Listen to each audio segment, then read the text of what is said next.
दोस्तों मैं हूं अंकलेश चौहान और आज के इस वीडियो में हम गुजराती के 12 खड़ी सीखेंगे और साथ ही साथ में वो जो 12 खड़ी बनती कैसे है वो भी सीखेंगे और कुछ वर्ड्स के बारे में जानकारी लेंगे जिससे कि आप उस 12 खड़ी का इस्तेमाल करके जो वर्ड्स बनते हैं उस हिसाब से जैसा हम हिंदी में सीखते सिंपली वैसा ही मैं इसके अंदर सिखाने वाला हूँ आपको स्क्रीन के सामने क ख ग की कक्का की एक 12 खड़ी दिखाई दे रही है। जस्ट मैं आपको पढ़ के पहले बता देता हूँ कि क का की कु कु के कई को कौ कंग और कह है। ठीक है, गुजराती की 12 खड़ी में हिंदी के 12 खड़ी से मात्राओं में कोई फर्क नहीं होता है। मैं फिर से रिपीट करता हूं कि गुजराती की 12 खड़ी हिंदी की 12 खड़ी से मात्राओं के बारे में कोई डिफरेंस नहीं है।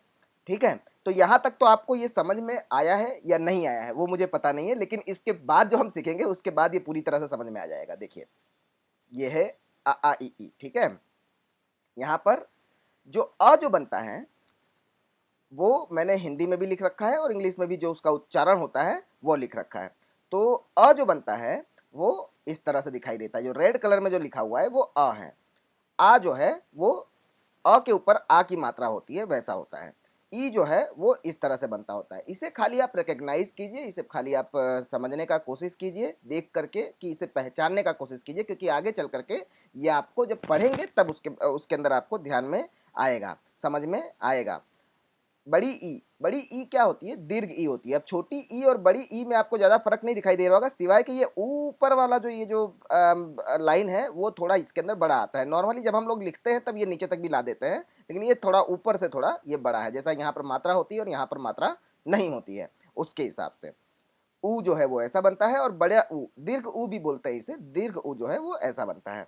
ए जो है ये वो, यहाँ पर ए के लिए कोई दूसरा अक्षर नहीं है। यहाँ पर जो अ होता है उसके ऊपर ए की मात्रा लगा देते हैं, वही हो जाता है ए। और नीचे मैंने यहाँ पर देखिए मात्राओं को भी दर्शाया हुआ है कि आपको मात्राएं जो है वो कैसे यहाँ पर बनती है। इसमें लाइन नहीं होता है, जस्ट खाली आपको यहाँ पर इस तरह से ये लगाया जाता है। ऊ की मात्रा ऐसी होती है, बड़ी ऊ की मात्रा ऐसी होती है, छोटी ऊ की मात्रा ऐसी होती है, ए की मात्रा ऐसी होती है। तो ए जो है वो ये रहा, ओ जो है ये रहा, औ जो है ये ऐसा बनता है। ओ के ऊपर औ की मात्रा होती है, अंग और आह।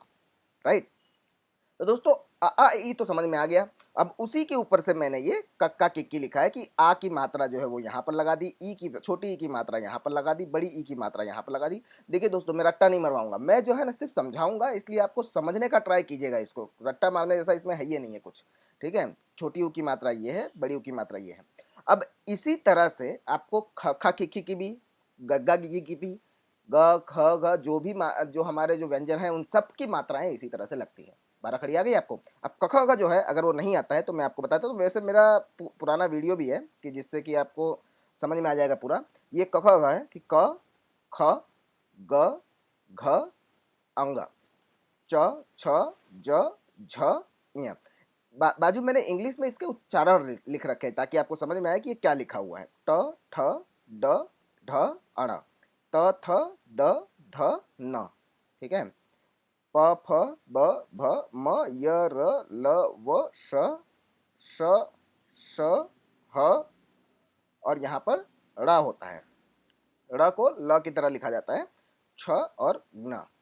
अब इसमें मैं आपको बता दूं कि फर्क कहाँ कहाँ पर है। क और ख में फर्क है, ग में खास फर्क नहीं है, अंगा में भी फर्क नहीं है, च में थोड़ा फर्क रहता है, छ वैसा का वैसा होता है, ज में फर्क रहता है, झ में फर्क रहता है। ठीक है, इया जो है वो इस तरह से लिखा जाता है। नॉर्मली गुजराती में इया लिखा भी नहीं जाता है, कहीं पर ऐसा आपको लिखा हुआ कहीं पर नजर नहीं आएगा। बहुत ही रेयर केस होगा कि जिसके अंदर इया का इस्तेमाल होता होगा, बाकी गुजराती के अंदर आपको इया मिलता ही नहीं है। आज तक मैंने नहीं देखा एक्चुअली। ट ट जो है वो नॉर्मली ऐसे देखा जाए तो हिंदी से मिलता जुलता है, लेकिन ऊपर जो है लाइन ना होने की वजह से थोड़ा सा अलग दिखाई देता है। ठ ये वाली लाइन जो है पूरी की पूरी ठीक है, हिंदी से हिंदी के जैसी है। द के अंदर थोड़ा यहाँ पर ये जो है द, ये हम लोग द किसी और तरीके से बनाते हैं, ये द थोड़ा अलग है। ठीक है, ध न ये सब ठीक है, ये सब हिंदी की तरह ही है। प फ जो है वो थोड़ा अलग है, उल्टा फ बनता है इसके अंदर। ब जो है वो उल्टा बनता है, भ भी उल्टा बनता है।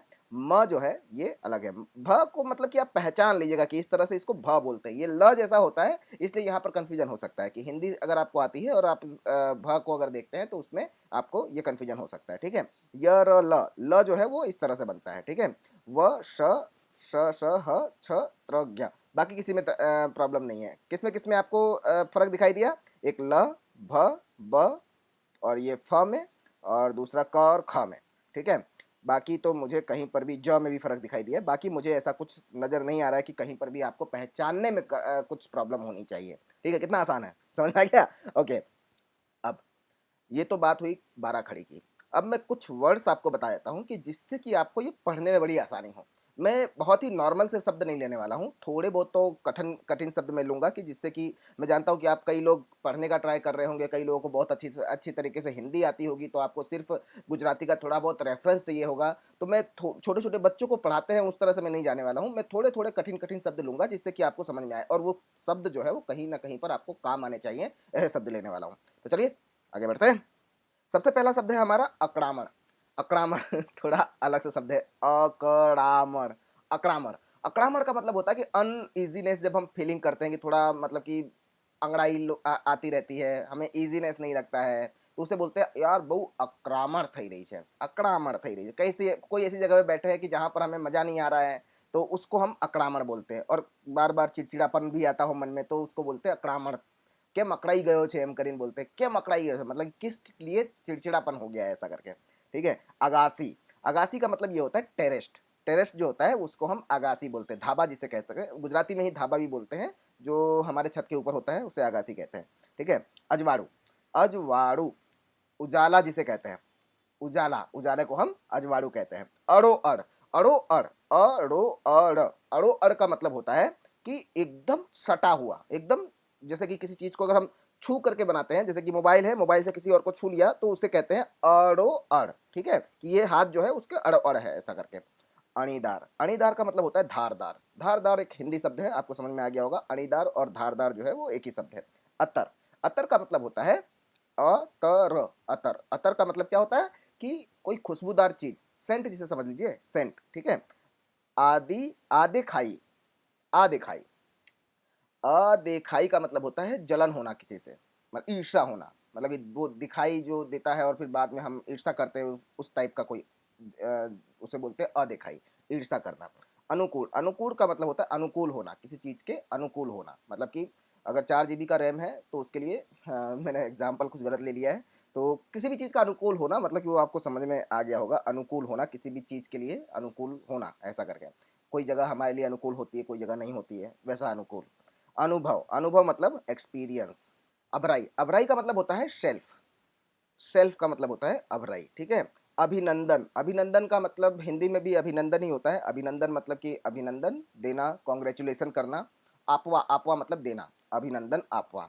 अभिप्राय हो, अभिप्राय का मतलब होता है ओपिनियन, मतलब किसी चीज, किसी से अगर हम ओपिनियन मांग रहे हैं तो उसे कहते हैं अभिप्राय। अभिप्राय हो ऐसा। अभिमान, अभिमान का मतलब आप जानते हैं। अरीसो मतलब होता है अरीसो, ए आर, ए आर कहाँ आ गया यहाँ पर, अरीसो, अरीसो, ठीक है। अरीसो का मतलब होता है शीशा, जो हम मिरर जो देखते हैं उसे अरीसो बोलते हैं, अरीसो। अवर जवर मतलब कि आना और जाना, आना और जाना। अब देखिए एक भी मात्रा नहीं है यहाँ पर, इसलिए आपको जल्दी से समझ में आएगा। अवर जवर, अवर जवर, आववु अने जाववु, के जमु, आवु अने जवु ऐसा करके। आवाज, आवाज और घोंघाट। आवाज का मतलब ये होता है कि जो हम जानते हैं, घोंघाट मतलब ये होता है कि बहुत सारे बच्चे अगर एक क्लास के अंदर आवाज कर रहे हैं तो उसे कहते हैं घोंघाट हो रहा है। क्या हो रहा है? घोंघाट हो रहा है, ठीक है। अवार नवार, अवार नवार का मतलब होता है कि अब बार बार होना, बार बार, अवार नवार, बार बार, अवार नवार ऐसा करके। बहुत फास्ट जा रहा हूँ क्या मैं? ऐसा लग रहा है आपको? कमेंट में लिखिएगा अगर बहुत फास्ट जा रहा हूँ। नेक्स्ट वीडियो जो बनाऊंगा वो धीरे बनाऊंगा। असर, असर का मतलब होता है असर होना, वो तो पता है आपको। अंगत, अंगत मतलब कि हमारा खुद का, क्या बोलते हैं उसे कि भाई प्राइवेसी वाली कोई जगह हो कि भाई अंगत मेरा ही है, मेरी ही बाइक है, कोई और नहीं चला सकता है ऐसा करके, तो अंगत। अंग्रेजी, अंग्रेज ये तो समझ में आ गया होगा, अंग्रेजी अने अंग्रेज। अंत, अंत मतलब होता है कि अंत। छेड़ो मतलब छेड़ो होता है और छेड़े मतलब कि अंतिम। ये तीनों का मतलब भावार्थ एक ही है। छेड़ो मतलब कि किसी चीज की छिलने वाला, मतलब कि जो चीज होता है, जैसे कि एक मोबाइल का एग्जांपल देता हूँ कि ये यहाँ से चलते हुए आए हम और यहाँ पर इसका ये छिल्ला भाग है, मतलब यहाँ से जाएंगे तो गिर जाएंगे ऐसा करके।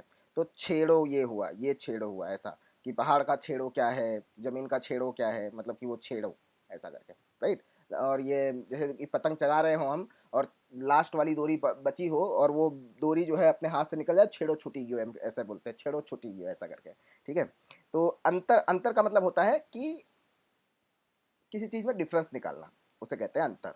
अंधारू मतलब होता है अंधेरा। आकार का मतलब होता है आकार, जो हमारे हिंदी में भी सेम ही रहता है। आकर्षण भी सेम ही है। आकर्षण को हम बोलते हैं वो अट्रैक्शन। ठीक है। आग का मतलब आग ही होता है। आग्रह मतलब होता है कि निवेदन करना, या तो फिर किसी तरह का पूछ किसी को प्यार से बोलने के लिए कहना कि भाई मैं तुम्हारे से ये आग्रह कर रहा हूँ कि आप ये काम कर लीजिए, ऐसा करके, तो आग्रह होता है। ठीक है। आंधू, आंधू मतलब दूर। आंधू नहीं होता, ये आघू है, घ है ये, हाँ। आघू, आघू मतलब दूर होना, दूर होना। आछू मतलब कि मतलब पूरी तरह से न दिखना। आछू आछू देखाई छे मतलब कि धुंधला धुंधला सा दिख रहा है। ठीक है। मस्त हिंदी शब्द है। मैंने यहाँ पर हिंदी नहीं लिखा है, वो इसलिए नहीं लिखा है ताकि आप मेरे ऊपर ध्यान दें और मेरे शब्दों को समझें, इसलिए इसलिए ही नहीं लिखा है, क्योंकि हिंदी में लिखा रहेगा, आप लोग स्क्रीनशॉट पार करके उसको पढ़ने का ट्राई करेंगे, उतना समझ में नहीं आएगा जितना कि मैं आपको यहाँ पर समझाऊंगा। राइट। आछू। तो यहाँ पर लगभग हमने 25 से 28 शब्द हमने देख लिए हैं। अब आपको ऐसा लगता हो कि यार कि सर ये तो मतलब कि अच्छे शब्द हैं, आप मुझे और शब्दों के बारे में समझाइए, तो आप प्लीज़ कमेंट में लिखिए, मैं बताऊंगा। ठीक है, क्योंकि एक ही वीडियो के अंदर बहुत सारा भर दूंगा और आप लोगों को मतलब कि पसंद ना आया तो फिर मेरा मेहनत भी बेकार है, इसलिए कमेंट में लिखना जरूरी है, प्लस आपको शेयर करना भी जरूरी है, प्लस आपको लाइक करना भी जरूरी है, क्योंकि आपकी लाइक से ही मुझे पता लगता है कि हाँ मेरा वीडियो कैसा चल रहा है। राइट।